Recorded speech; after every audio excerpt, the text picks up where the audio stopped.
Hello, YouTube. Thanks for watching my second video. I am definitely still getting used to this, so thanks for bearing with me. I hope you find something of value in this video in starting and organizing and planning your ToK presentation. Here is an example of the ToK flowchart. I adapted this from the IB a few years ago. I thought it was quite beautiful, but then a student made one that is much more beautiful, so I'll be using hers, and it's Tay's. So thank you, Tay, if you watch this. What I like about this chart is that it shows that your presentation is supposed to have a balance of the real world and the ToK world. And really, it's what ToK is supposed to do all the time. You're not supposed to just be talking about certainty and uncertainty and knowledge and justification all by itself. Hopefully, you are making connections with your classes or things that you are reading or just coming across in your day-to-day lives. That's the goal. Here's an example of a flow chart I just created, and it could be something that I used if I were going to deliver a ToK presentation. I don't have to because I am the teacher, but here is one example. Okay, so something big that's going on in the world was this Ethiopian airline crash, and it is big because it's scary and all people on board died. It's significant because all airlines in the world have grounded this particular plane except for the United States and Canada.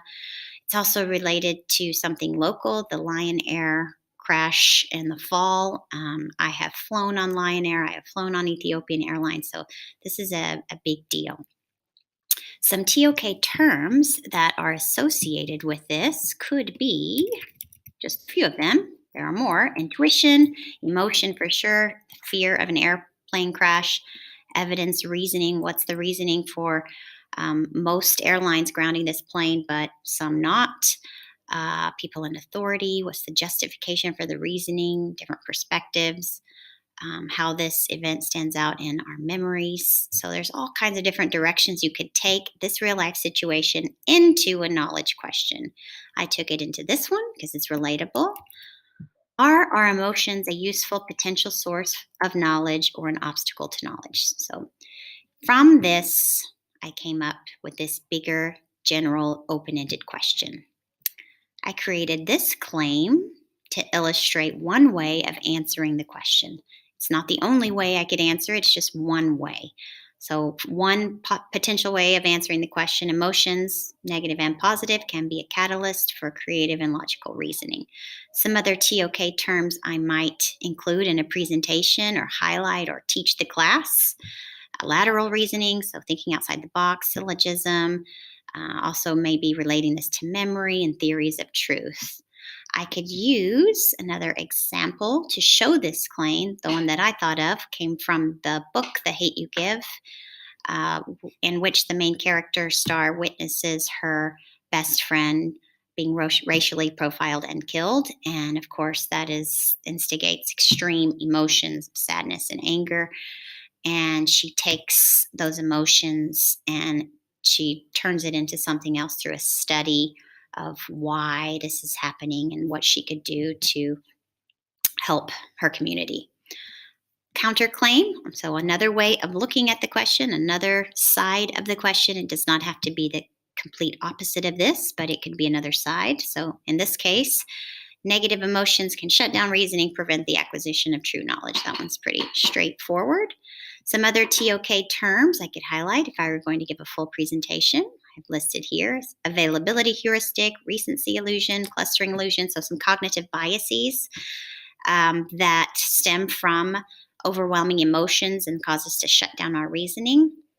I thought briefly of this potential real life situation to show this counterclaim. So relevant to today is the intense emotions many have towards the President of the United States, Donald Trump, and sometimes those emotions create a barrier to reasoning in which anything and everything he does is automatically shut down because of emotions, which is not necessarily logical.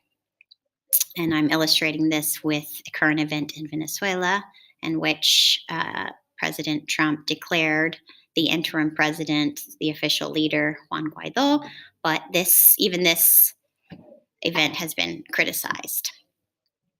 I consider it a very positive move on the president's behalf, partially because of my own emotional attachment to Venezuela.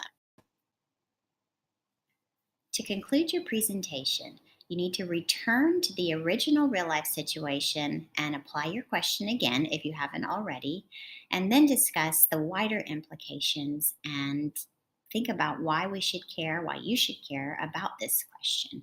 So, with my question and the Ethiopian Airlines crash, my emotions are going to be an obstacle because it is such a huge catastrophic event. No matter what I learn, I'm going to be fearful of getting on one of those planes. However, in other areas of knowledge or other situations, emotions can be quite useful in gaining knowledge. I'm thinking about literature and reading fiction, like I love to do. When I read, I suspend my disbelief and I become emotionally involved with characters and situations that I would have no way of doing otherwise, and I can gain empathy for others that way. In a court of law, emotions are an obstacle to knowledge, they're irrelevant. When it comes to important politically charged situations, they can be an obstacle to knowledge as well. So it is an important question to consider. Lastly, I would like to show you this. I would show you and remind you of this list of potential knowledge questions that you can use and you can adapt and change them. You could make them more specific by adding an area of knowledge or play around with them a little bit. There's one of them, and here is another list. So if you're still struggling, go back to this list of questions and see if they can help you make your presentation stronger. I hope that you found this helpful. Thanks for watching the video. Feel free to like or dislike. Either way, I'll take the feedback.